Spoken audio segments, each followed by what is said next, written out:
So let me just say that the 2 minutes is not enough, so let me just advise you what's going to happen. I'm going to take 2 minutes as a former student of a CTE school. I'm going to take 2 minutes as an educator in a New York City public school.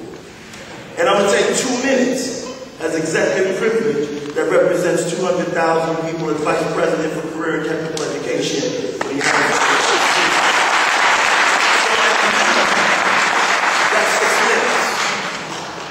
So, I'm addressing all of you because the Department of Education knows how we feel already as it relates to closing the schools. You have made leaps and bounds educationally, but this is not about you. When they don't do what they're supposed to do, what do? They blame you. When they don't do what they're supposed to do, they blame you. We spend a lot of time talking about why you should close. Huge, thick document about how you should close and the reason for it. When you hear that in America, 1 in 4 students are not college and career ready. 1 in 4 in America, according to the New York Times, October 24, 2011.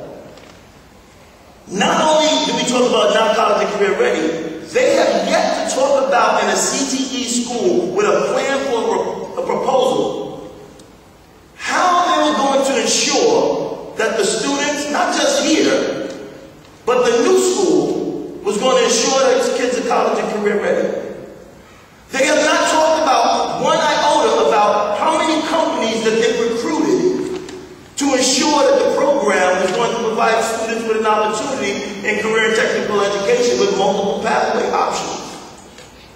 Not one thing on the plan. They gave you a proposal, but no real plan.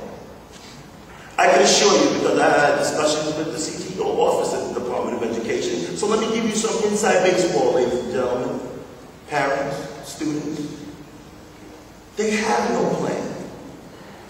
The plan is to just shut you down. End the story. There's no plan to ensure that you do well. It's all about, as the gentleman from the CSA talked about, it's about making sure that politically, that is against the CSA and the UFT. That's all it's about. Because if they wanted to close you, they would have already had that proposal done. The proposal would have been in there. But they didn't put that proposal in front of you. It's also interesting that citywide, the governor talks about a workforce development plan. That in New York City, Hunts Point Market in the Bronx, in Brooklyn, the Brooklyn Navy Yard, all for economic development. Let me just say this to all of you. They have a party planned, and we're not invited to the party. Thank you. That's what's taking place. I said 6 minutes at minimum. Now, at the end of the... Okay, I'm at 4 minutes. That means 2 minutes minimum. Okay, so, having said that, so my suggestion would be, right, if this is what you guys want to do, do your notifications, but I'm not finished yet. Now, when you think about from a workforce and economic development standpoint, every school in New York City that's being proposed for closure, many of them are CTE schools. That's right. Most of the schools that are being proposed, when you think about career and technical education, all the schools that are named after people are being closed. Yep. So when you think about automotive, you always think about the bread and butter schools in CTE, the Gompers, the Jane Addams, the Maxwell, Grady, every single school around CTE is being closed. And now when they talk about your program, think about this. The mayor talks about opening up 20 more CTE schools over a period of the next couple of years. They close 5 and give you 1.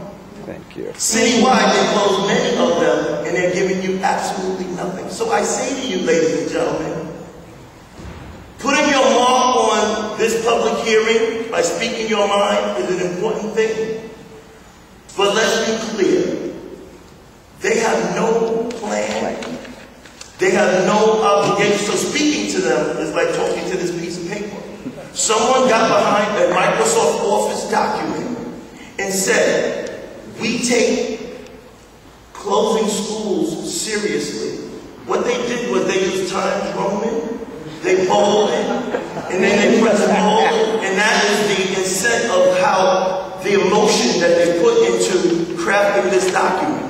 So I say that to you, that when you read these numbers, don't believe it. Don't believe anything that you hear about the data, because they didn't provide you with the support for you to be successful. What they did was they set you up for failure. Thank you. And at the end of the day, thank you.